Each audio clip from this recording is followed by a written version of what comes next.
निजाश्रितानां सकलार्तिहन्ता सधर्मभक्तिरवनं विधाता दाता सुखानां मनसेप्सितानां तनोतु कृष्णोऽखिलमङ्गलं नः।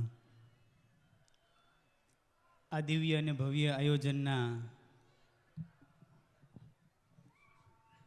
આયોજક વ્યાસાસને બિરાજમાન પૂજ્યપાદ આ બગસરાના સત્સંગ બાગને ખૂબ પોષિત કર્યો છે, જેમણે એવા પરમ પૂજ્ય વિવેક સ્વરૂપદાસજી સ્વામી,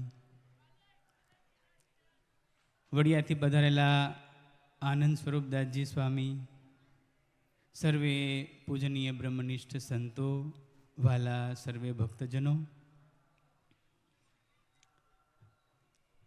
આ શ્રીમદ સત્સંગી જીવન કથા પારાયણના આયોજનમાં ત્રિમાતૃ મહોત્સવ ઉપક્રમે જ્યારે આ કથાનું આયોજન થયું છે, ત્યારે આપ સૌ ભક્તજનો જે કોઈ એમાં યજમાન થયા છો, આ આપણી સંસ્કૃતિની જે ચિંતા કરી રહ્યા છો અને એના માટે જેમણે આમાં આગેવાની લીધી છે, એ બધાને ખૂબ ખૂબ ધન્યવાદ. ખરેખર આપણી સંસ્કૃતિ બચાવવી હશે, બાબાશ્રીએ વાત કરીએ એમ આરોગ્ય આધ્યાત્મિક બંનેને સમન્વય કરવા માટે આજે આવા કથાના વ્યાસાસનેથી આવું આયોજન થઈ રહ્યું છે, એ બહુ મોટી અને અગત્યની વાત છે. આપણા ભાવિને, આપણી પેઢીને, આપણી સંસ્કૃતિને બચાવવા માટે હવે કથામાં આવું પણ ભણવું પડશે. તરોવડા ગુરુકુલથી અમારે પૂજ્યપાદ પુરાણી સ્વામી કૃષ્ણપ્રિયદાસજી સ્વામી, આપ સૌ ભક્તજનો જાણો છો, સ્વામી અત્યારે બહાર છે. અમારા ગુરુદેવ દેવકૃષ્ણદાસજી સ્વામી એમની અનુજ્ઞામાં રહી અને તરોવડા ગુરુકુળનું સંચાલન કરી રહ્યા છે.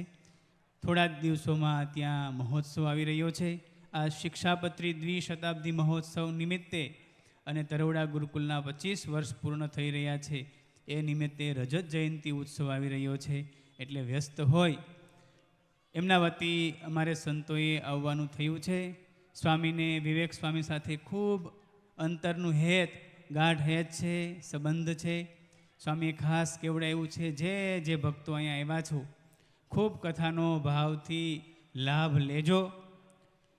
કારણ કે વિવેક સ્વામીની વાણી સ્પષ્ટ, મધુર અને આપણી સંસ્કૃતિને ઉજાગર કરનારી, આપણા સંપ્રદાયના સિદ્ધાંતો એની જ વાતો કરનારી હોય છે. ત્યારે તમે બધા ખૂબ એમની વાણી દ્વારા પોષિત થયા છો અને વિશેષ આ પૂર્ણ કથાના મહોત્સવ દરમિયાન પૂર્ણ રીતે લાભ લેજો. અને 24થી 28 ડિસેમ્બર સુધી તરોવડા મહોત્સવ છે, એમાં પણ પધારજો એવું પૂજ્યપાદ કૃષ્ણપ્રિયદાસજી સ્વામીનું સૌ ભક્તોને, સંતોને ભાવભર્યું આમંત્રણ છે. આટલું કહી આ મહોત્સવમાં, આ કથાના આયોજનમાં જેમણે પોતાની સેવા યજમાન પદ સ્વીકાર્યું છે અને આ આયોજનમાં ભાગ લીધો છે, તન મન ધનથી સેવા કરી છે, એ સર્વને ભગવાન શ્રી સ્વામિનારાયણ આ શિક્ષાપત્રી પાળવાનું બળ આપે, આ લોકને પરલોકમાં સુખી કરે એવી મહારાજના ચરણોમાં પ્રાર્થના સાથે વિરમું છું. સહજાનંદ સ્વામી મહારાજની